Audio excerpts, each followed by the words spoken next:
Allez hop! Avec Societal Angels, mettons les pieds dans le plat avec celles et ceux qui changent notre manière de cultiver et de manger. Place au nouvel épisode.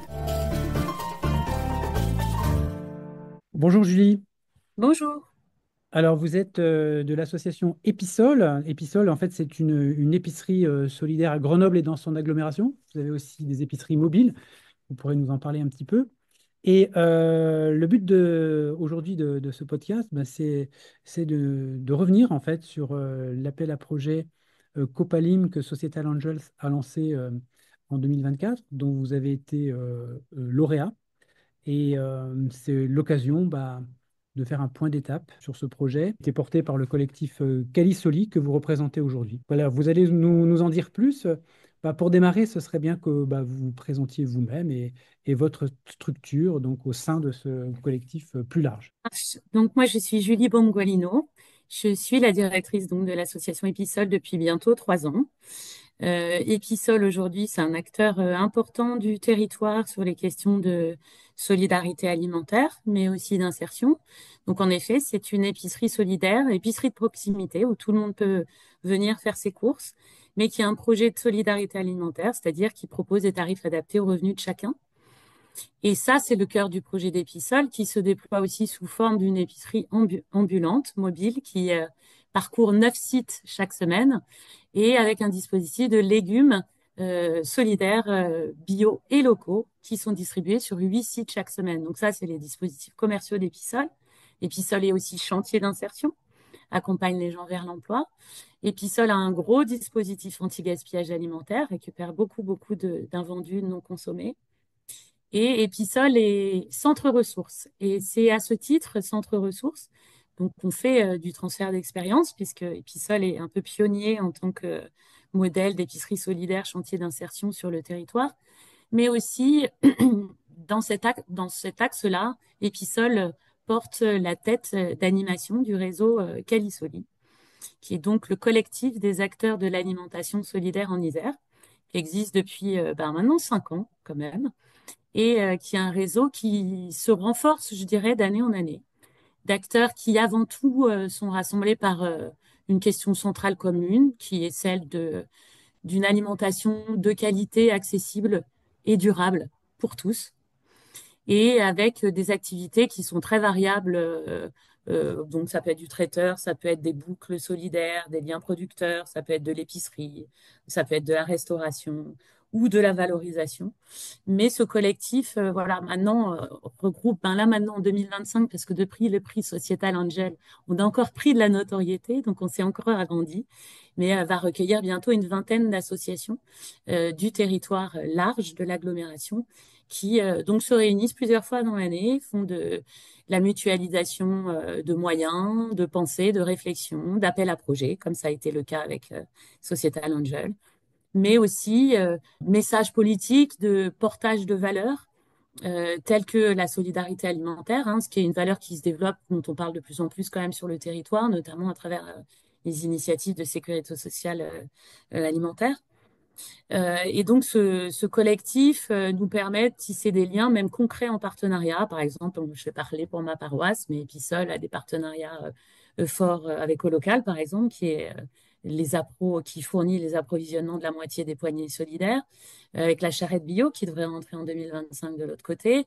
On a des partenariats sur l'animation sociale interassociative très très forts.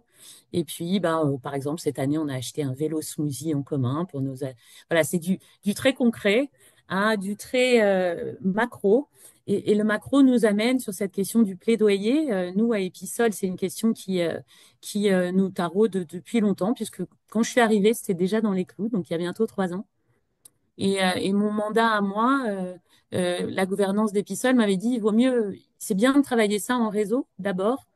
Et mon premier réflexe, du coup, a été de porter cette réflexion au sein du collectif Calisoli. On a été quand même je dirais, 7-8 structures au sein de la quinzaine à participer à l'élaboration de ce plaidoyer.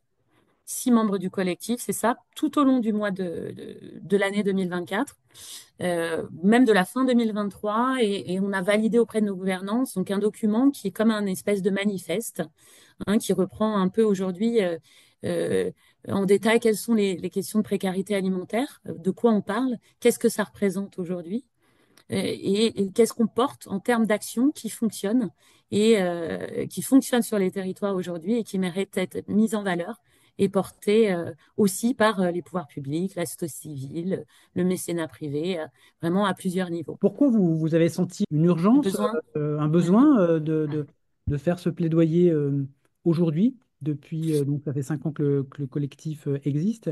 Il se lance aujourd'hui. Comment la situation a évolué pour que vous aboutissiez à cette urgence, ou en tout cas ce besoin fort?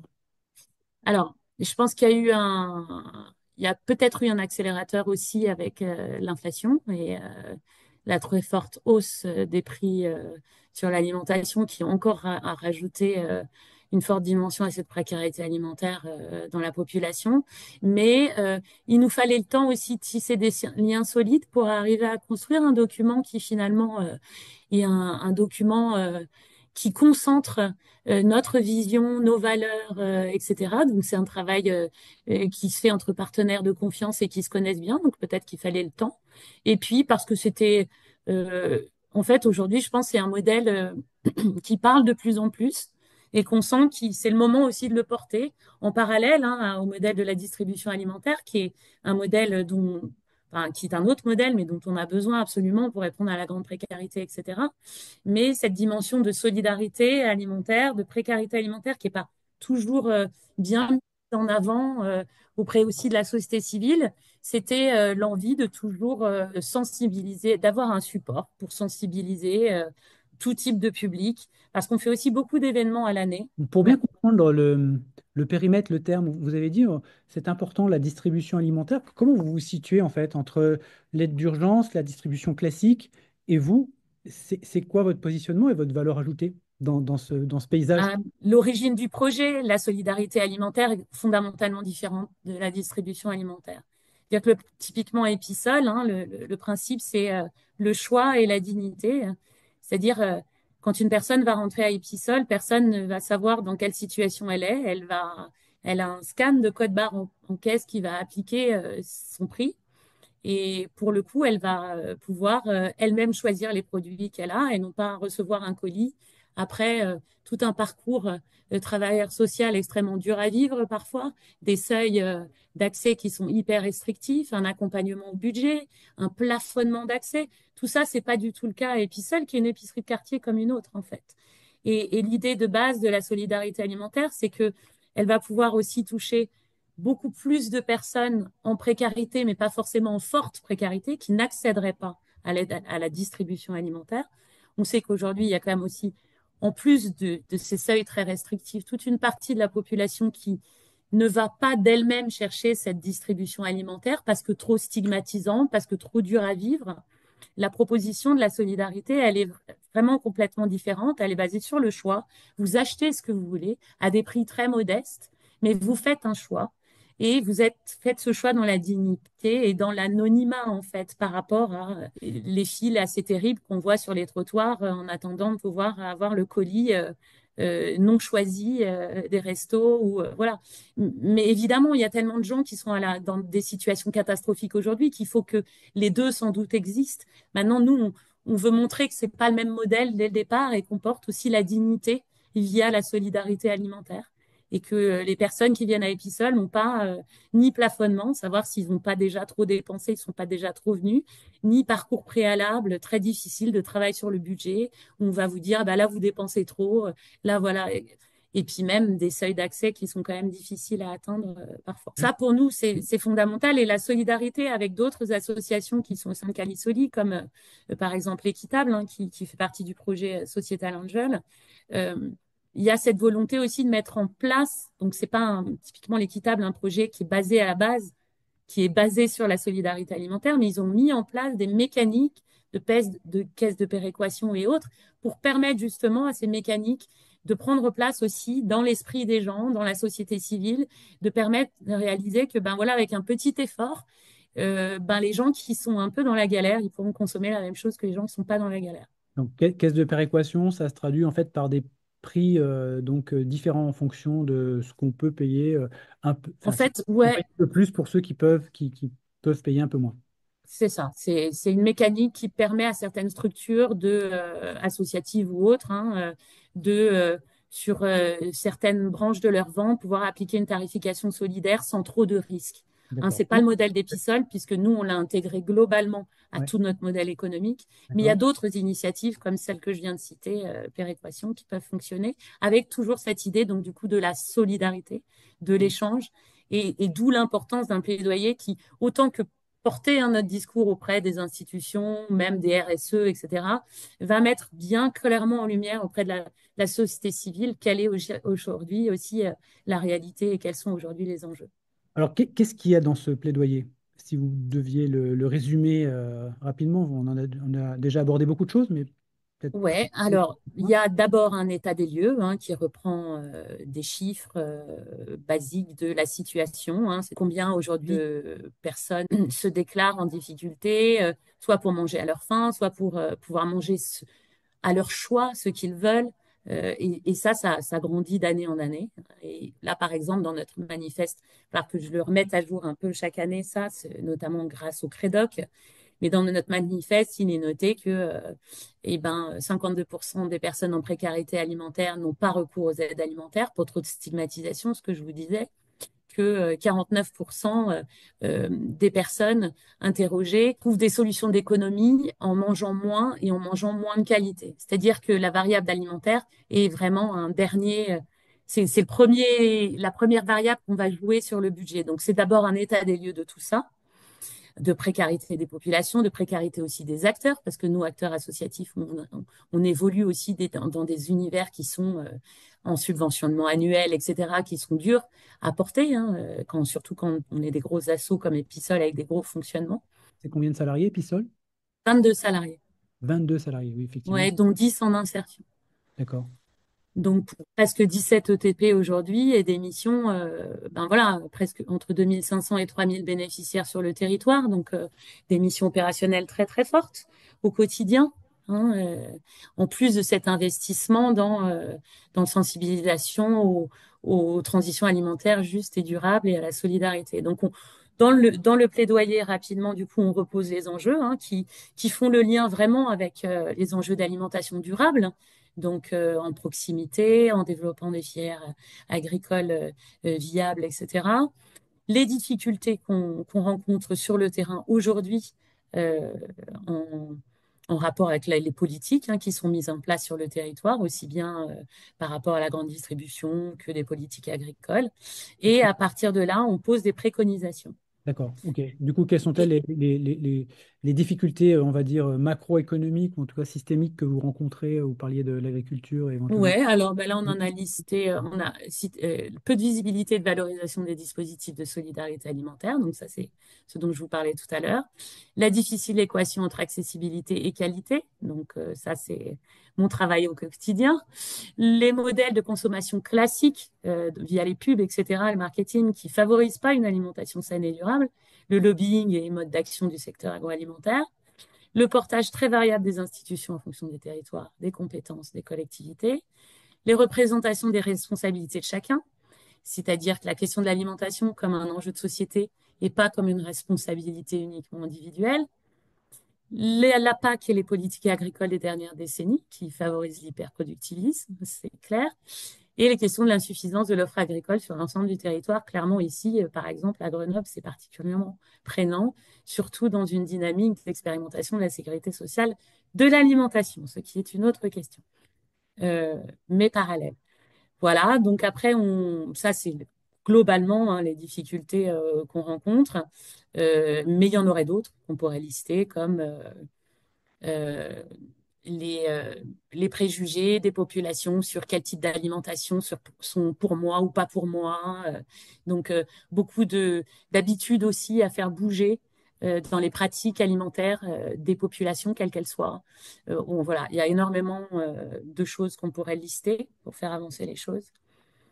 Et puis, ben voilà, on fait des préconisations et un manifeste, voilà, en disant, par exemple, que l'alimentation n'est pas une marchandise comme les autres, que alimentation de qualité et prix bas sont incompatibles, et à chaque fois, on argumente. C'était au cœur du projet Societal Oui, Angel, exactement. parce que donc l'idée derrière, une fois qu'on a eu validé ce document, c'était de se dire, ben maintenant, qu'est-ce qu'on en fait?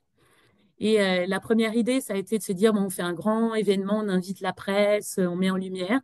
Et assez vite, mes collègues des autres assos ont dit, non, non, d'abord, ça coûte cher, etc. C'est plus sympa de faire quelque chose un peu sur toute l'année au sein de nos structures, à la fois pour mettre en lumière nos structures et mettre en lumière ce plaidoyer. Donc, c'est ce qui a été décidé dans le cadre de ce projet, c'est de s'associer deux assos du collectif Calisoli, deux par deux, pour créer un événement qui permettrait de mettre en lumière ce plaidoyer et de détailler aussi ce que font nos assos et le collectif sur le territoire.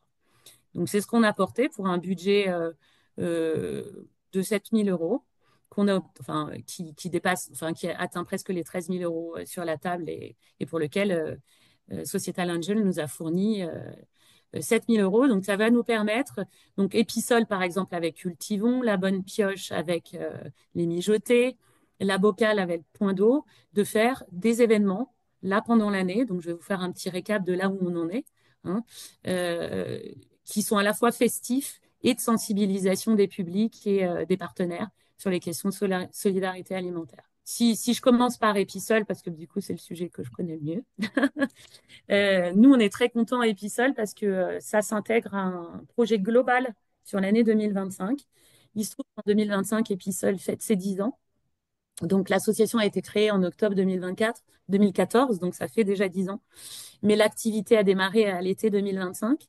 Et du coup, on fait un gros événement festif à Épisol le 24 mai 2025, auquel vous êtes conviés, bien entendu.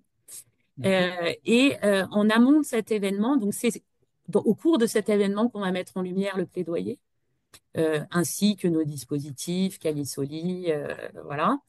Et dans ce cadre-là, donc en partenariat avec Episol et l'association Equitase, on construit là en amont des balades alimentaires sur le territoire avec un groupe d'habitants qu'on mobilise aussi via la MDH, la Maison des Habitants Capuche, de secteur, qui est, voilà, l'idée, c'est de se balader sur le secteur et de voir quelles sont les ressources, où est-ce qu'on va, où est-ce qu'on va pas, qu'est-ce qu'on peut qualifier d'endroits où on mange pour pas très cher, mais qualitativement, oui et non, enfin, etc. Et tout ça, on va le faire accompagné d'une graphiste, nous, voilà, qui travaille avec nous depuis déjà un an ou deux, qui va croquer les témoignages en dessin et aussi, on a décroché un projet UGS avec un photographe, sans doute du grand collectif de la Cité Abbaye, qui va nous accompagner tout au long de ce projet-là et tout au long de l'année, et notamment du gros événement, pour faire des portraits et sur l'expression des injustices alimentaires. Donc nous, on est vraiment sur une boucle là de participation des publics, et l'idée, c'est d'alimenter le plaidoyer avec ces témoignages, soit dessinés, soit écrits, soit photographiés et de le faire vivre avec le recueil de la parole des publics qui sont véritablement concernés par la question de précarité alimentaire. Un projet UGES, vous avez cité une Ouais, structure? j'ai cité l'UGS, qui est un partenaire fort d'Episol, hein, qui est l'union, le groupement des épiceries sociales et solidaires, Mhm. qui est parallèle à l'Andes, hein, mais qui correspond beaucoup plus à nos valeurs, nous, et à notre fonctionnement. C'est-à-dire, on n'est pas une épicerie sociale, mais une épicerie solidaire. Et l'UGS, via le GESRA, qui est le groupement local Rhône-Alpes, porte des appels à projets comme ceux-là, qui sont super intéressants pour nous, épiceries sur les territoires. Et du coup, on a un super budget pour travailler avec un photographe à l'expression des injustices alimentaires et une expo qui va voir le jour en novembre, qui sera itinérante sur le territoire là d'Aglo et même national pour porter le plaidoyer au national. Donc voilà, le prix là, Societal Angel à Episol s'intègre vraiment dans une dynamique globale. Et le bar Radis, donc Cultivons en parallèle, qui est notre partenaire sur ce projet Societal Angel, va lui accueillir l'étape d'après les balades, qui est la controverse, c'est-à-dire un temps d'échange avec les gens du territoire qui auront participé aux balades pour creuser un peu où est-ce qu'on va maintenant, comment on fait, où ça continue à pas aller et qu'est-ce qu'on fait pour que ça aille mieux. D'accord, donc ce sont des binômes associatifs en fait pour créer un événement, ou en tout cas créer une dynamique. Exactement. Vous allez toucher principalement des bénéficiaires en fait. Est-ce que vous allez toucher aussi d'autres publics qui pourraient être vos relais, voire aussi des relais publics ou des relais privés pour faire Bah, c'est connaître? l'idée. Ouais. C'est l'idée que ce plaidoyer, de toute manière, puisse être support au démarchage de tout ce qu'on pourrait faire en termes de RSE ou de liens aux entreprises, etc., mais aussi apporter auprès de GAM, par exemple, hein, la métro, qui porte le centre ressources Calisoli avec un petit fonds structurant, mais aussi au sein de diverses instances auxquelles moi je peux participer en tant que directrice d'Épisol, comme les rencontres de l'ESS, enfin, ou des rencontres autour des questions d'alimentation, hein. Je pense que voilà, c'est quelque chose qu'on a l'ambition de faire vivre, d'alimenter, et typiquement cette année avec nos événements, de l'alimenter, de le faire évoluer et toujours de s'en servir comme support pour interpeller aussi les institutions ou le monde privé par rapport aux enjeux que nos associations représentent sur le territoire. D'accord. Donc on a vu votre binôme, il y en a d'autres de prévus ou Ouais, de... mes collègues m'ont envoyé un petit retour. On est tous plus ou moins en question. Je pense que nous, on est les plus aboutis en termes de date, là, avec la bonne pioche, qui ont déjà calé leur événement aussi, qui sera le 18 juin à 19 heures à la bonne pioche, à Mélan.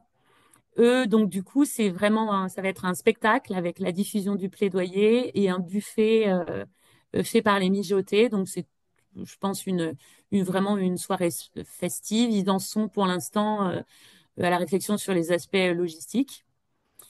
J'ai eu un retour du petit ravito qui sont dans l'organisation de la journée anniversaire. Ils m'ont dit qu'ils en sauraient plus courant mars, mais du coup, j'ai pas eu le détail. Mais c'est pareil, c'est leur anniversaire. L'équitable, ça sera leur 15 ans et ça sera le 7 juin. Donc, on a la date aussi. Pour l'instant, ils auront entre 2 et 4 visites des fermes dans la journée, un concert festif le soir, des prises de parole, des quiz et puis évidemment la présentation du plaidoyer. Les invitations sont à venir. Qu'est-ce que vous attendez concrètement en fait? Un effet de levier? Là, j'ai l'impression que vous ciblez des populations que, on va dire, vous servez déjà ou peut-être élargir, faire comprendre. Est-ce que vous... Alors, je vais vous dire, moi, ce que je vise en premier, c'est d'abord la participation des publics en précarité. D'accord. Voilà, parce que c'est vraiment difficile d'avoir leur parole. C'est très facile de se réunir entre personnes soit professionnelles, soit sensibilisées sur ces questions. Je pense notamment à une réunion post-SSA qu'on a eue à Cultivons. Et les gens qui vivent réellement la précarité alimentaire, on entend très très peu leur voix. Et moi, c'était mon premier objectif en construisant cette dynamique. Après, le plaidoyer en tant que tel, ça, qu'est-ce qu'on attend? Oui, on attend que ben, ceux qui portent, par exemple, le SS sur le territoire, ceux qui portent, voilà, se saisissent aussi de ça pour porter politiquement nos projets et les défendre en termes de budget. Voilà, c'est plus on est fort en termes de discours et nombreux à le porter et que ce discours colle aux réalités, fait remonter la réalité des gens, plus on est crédible et plus notre action est portée sur les territoires. C'est comme ça que je vois les choses. Comment vous pourriez imposer votre modèle par rapport aux autres? C'est-à-dire on se retrouve dans une situation, on va dire, de précarité grandissante. On voit les chiffres hein, de la banque alimentaire hein, qui Ouais, croissent énormément sur ouais, ces dernières années. Et donc, une alimentation, on va dire, hautement qualitative qui est peut-être réservée aussi à une catégorie de personnes. Donc, on se retrouve sur un paysage qui est quand même très, comment dire, très polarisé. ouais. Donc, comment vous pouvez vous insérer, vous réinsérer à nouveau, enfin, dynamiser ce positionnement? Parce qu'en fait, euh, on a un peu l'impression que, au vu des urgences, ce n'est pas forcément simple d'imposer votre vision. On est d'accord, c'est pas simple. Et même la question de la solidarité, aujourd'hui, elle est mal comprise dans la société civile. Quand nous, on entend dire, ah, vous êtes une épicerie solidaire, c'est pas pour moi, c'est pas pour les, je suis pas pauvre. Et le principe même de la mécanique de solidarité, elle est dévoyée aujourd'hui. On ne sait plus ce qu'elle veut dire. On ne sait plus que la solidarité, c'est un échange. Donc oui, une des choses dont on a vraiment besoin, c'est aussi de visibilité. Et c'est ce que nous permet Societal Angel, enfin aujourd'hui, et des événements comme cela régulièrement sur le trottoir, dans la rue, de nous remettre en avant et de montrer, ben, de faire sens auprès des gens, de montrer que ben, via des mécaniques qui sont pas si compliquées que ça, comme celle d'Episol, et ben, on peut vivre ensemble mieux pour tout le monde et se sentir bien quand on va faire des courses qui vont être solidaires et participer à des mécaniques sociétales autres. Après, ben voilà, pour convaincre, faut être visible. Évidemment, au plan national, on n'a pas du tout les moyens, et même local, hein, des banques alimentaires pour se faire voir, et des mêmes restos ou autres, et même pour survivre. Hein. Moi, je parle au niveau du don, par exemple. Hein. Donc, faut qu'on se batte. Et là, on se bat, c'est vraiment sur l'ancrage sur les territoires. C'est du local, c'est de la proximité. Les gens, nos partenaires institutionnels, nos partenaires privés, ici, savent les missions qu'on rend sur le territoire. Et je pense que voilà, c'est surtout des ancrages forts sur les territoires aussi qui font que ce type de démarche fonctionne dans la durée. Après, la solidarité alimentaire, elle est quand même avec aussi, là, il faut voir, mais si l'expérimentation de sécurité sociale de l'alimentation, elle voit le jour à Grenoble, ben c'est un peu un, un giga épisole qui va être mis devant les yeux de tout le monde. Hein. Donc, c'est faire comprendre que ça peut exister et que ça peut fonctionner pour un monde meilleur. Après, en effet, hein, je peux pas me battre contre une économie de guerre, le contexte international. Ben, merci pour cet éclairage. Mais effectivement, je pense que il faut insister pour exister. Pour conclure, est-ce qu'il y a quelque chose que vous souhaiteriez ajouter avant que je vous pose la dernière question? On veut dire que ce coup de projecteur de Societal Angel est justement très bénéfique dans cette idée de mettre en lumière les initiatives qui fonctionnent et qui font du lien dans la société d'aujourd'hui. Et la preuve en est que j'ai eu au moins 3 demandes d'entrer dans le réseau depuis que, que Calisoli a reçu le prix. Donc, ça veut dire que c'est un vrai coup de projecteur et c'est très bien. Dernière question, c'est notre question magique. C'est vous avez une baguette magique qui vous permet de poser une action tout de suite. Que la solidarité soit vraiment remise à plat et qu'on comprenne aujourd'hui à quel point c'est une mécanique vitale et qui a un effet bénéfique pour toutes les composantes de la société. Donc remettre la solidarité au centre des valeurs, ce qui aujourd'hui n'existe plus du tout. Ben, c'est une belle conclusion. Merci Julie. On va conclure sur ces quelques mots. Merci à vous. Merci beaucoup.